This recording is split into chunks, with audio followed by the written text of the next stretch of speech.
Imagine this scenario. The US government obtains intelligence that hidden somewhere in central Iraq is an actual Stargate, placed there by the Anunnaki gods of ancient Sumeria.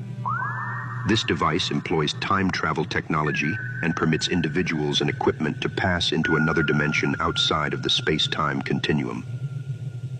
Once there, it is possible to travel across the galaxy or into another galaxy instantaneously, and then pop back into space-time on another planet. The government also learns that Nibiru, the 12th planet, is due to make its return passage through our solar system on its 3,600-year orbit in a matter of months.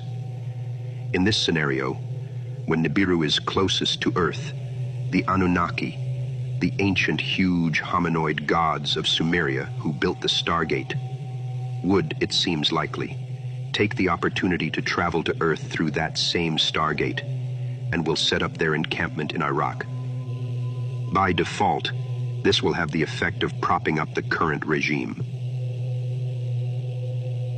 US government leaders know that such an eventuality must be prevented at all costs, so they decide that with the help of extraterrestrial allies, they must invade Iraq and close the Stargate. The Russians, Germans, and French, however, having been intimately involved in Iraq's archaeology, know what they're up to, and prefer that the Stargate remain open, thus preventing American domination of the world. With time running out, President Bush invades Iraq. American scientists raid the museum and close the Stargate, thus frustrating the grandiose ambitions of the self-styled reincarnation of Nebuchadnezzar, Saddam Hussein, and making the world safe for the New World Order.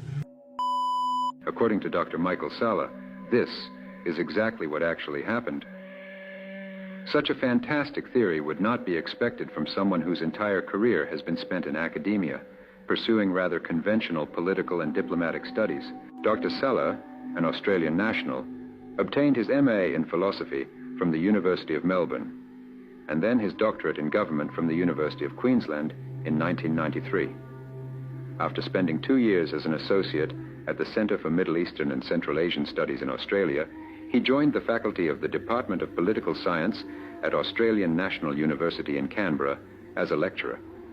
In 1996, he came to the US and gained an academic appointment at the School of International Service at American University in Washington, D.C., where he remained until 2001. He is currently researching methods of transformational peace as a researcher in residence in the Center for Global Peace at American University.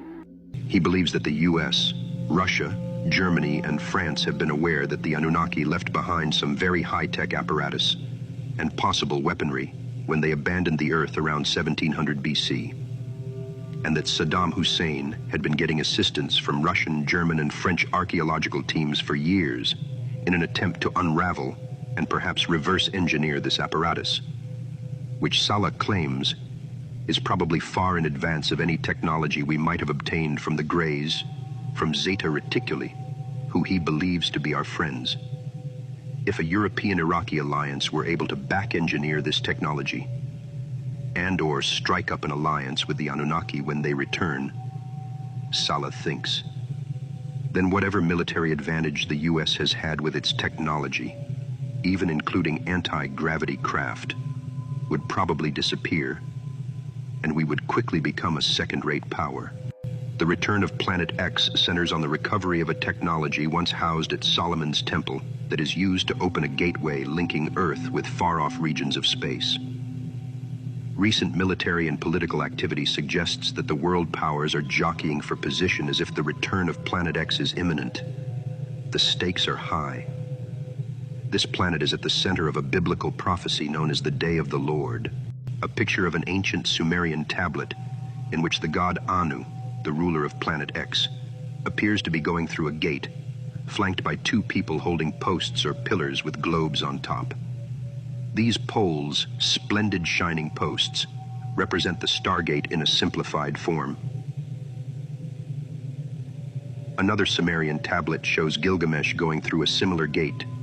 Gilgamesh, the hero of the ancient Sumerian epic poem bearing his name, written about 2900 BC. He was the king of Uruk, a city in southern Mesopotamia, who sought immortality by searching for the stairway to heaven and the abode of the gods. Ultimately, he ascended a ladder and went through a gate and entered a new world where he met long-dead Utnapishtim, Noah, and questioned him about the gods. Dr. Saleh believes the Stargate will be found at Uruk, where German archaeologists have been digging for many years at the invitation of Saddam Hussein and have unearthed an ancient city.